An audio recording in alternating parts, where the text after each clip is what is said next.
My lady and my lords, my name is Muthomi Thiankolu. My senior started addressing you on the fictional aspects of the case before you, and I'll focus on showing you why it is fiction. And in the literature and the arts, they talk of several genres.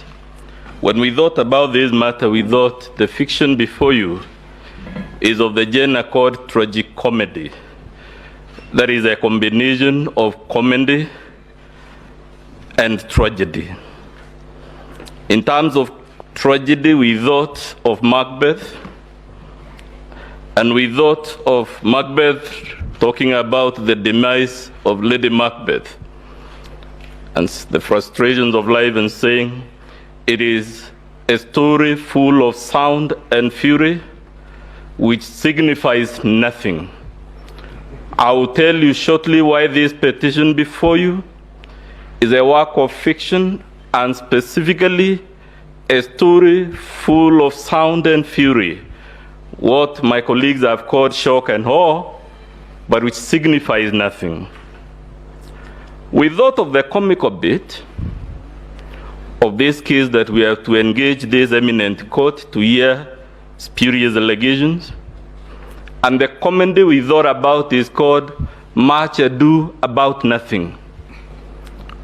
And we'll be hoping to persuade you that the case before you is not only full of sound and fury but signifying nothing, but is much ado about nothing. Lastly, we came closer home and thought of a work of fiction in the realm of comedy and tragedy by a son of East Africa called Shaban Roberts.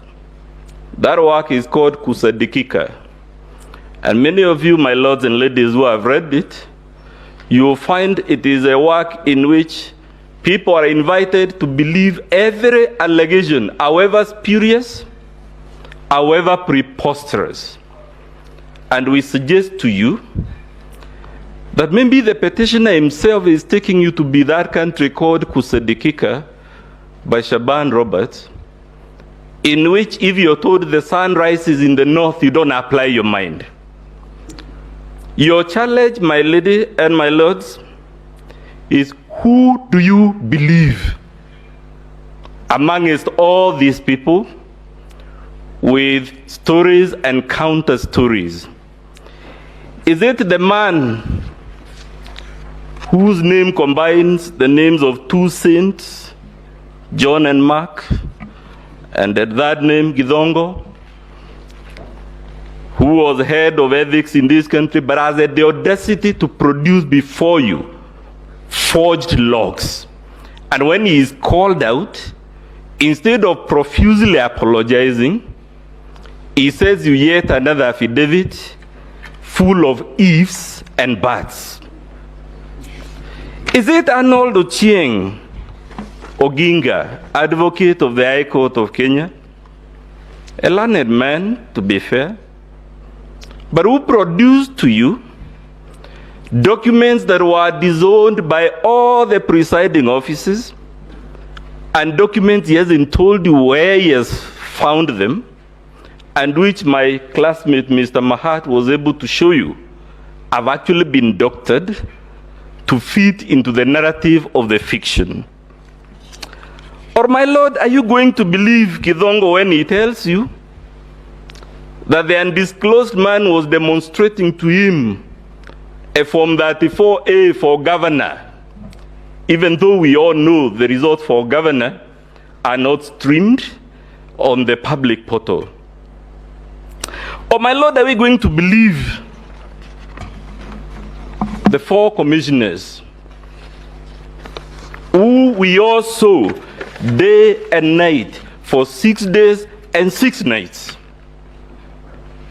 I use the word deliberately, my lady, because we never left our TV screens. 6 days, 6 nights.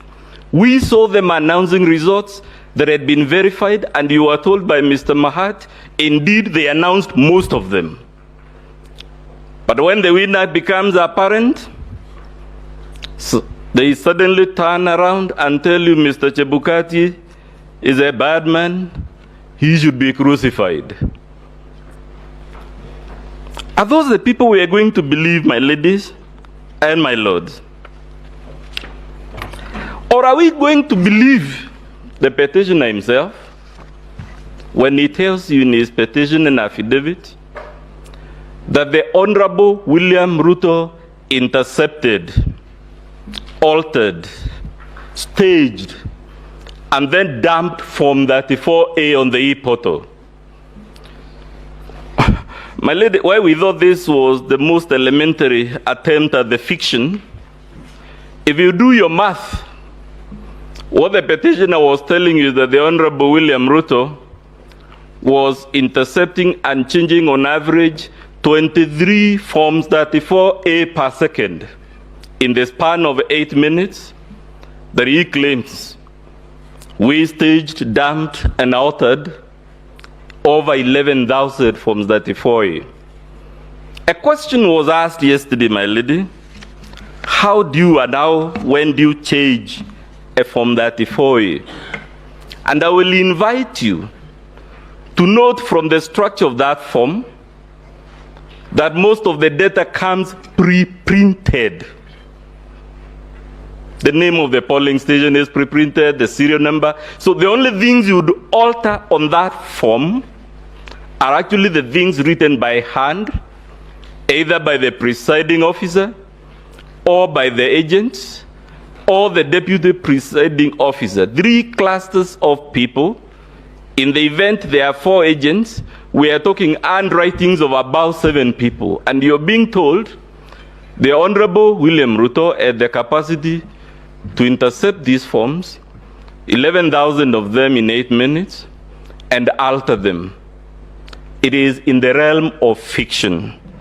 And I suggest perhaps politicians should stick to politics and leave fiction to artists.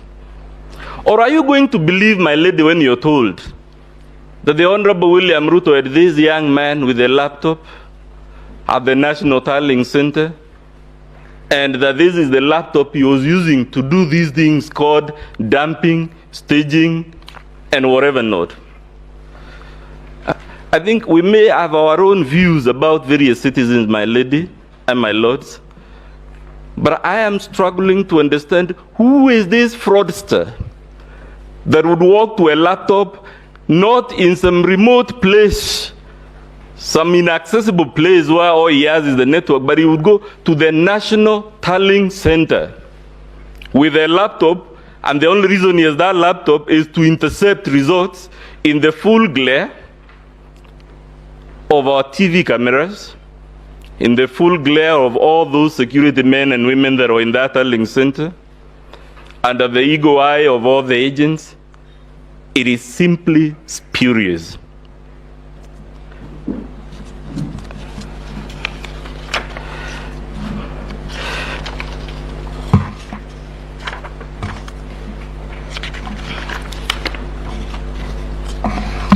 My Lord, you are told all these things, and I'm sorry if this is repetitive. The least we would expect is you to be shown a Form 34A that was altered, and not the ones they have cooked as an work of fiction.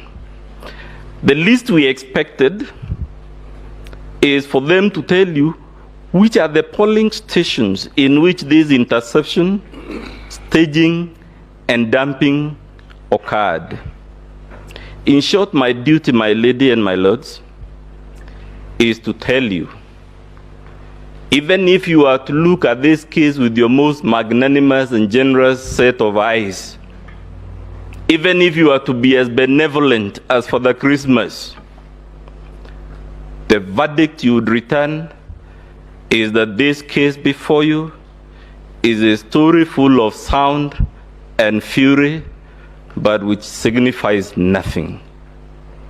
The case before you is much ado about nothing, and you must tell the petitioner, this is not the Supreme Court of the Republic of Kusadikika. It is the Supreme Court of the Republic of Kenya.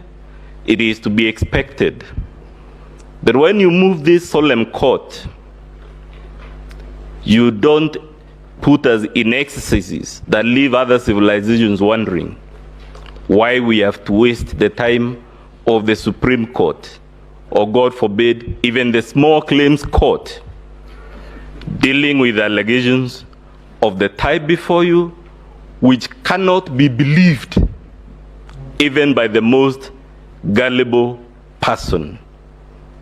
Let the works of fiction be left to Hale Grissom, James Adley Chase, James Bond.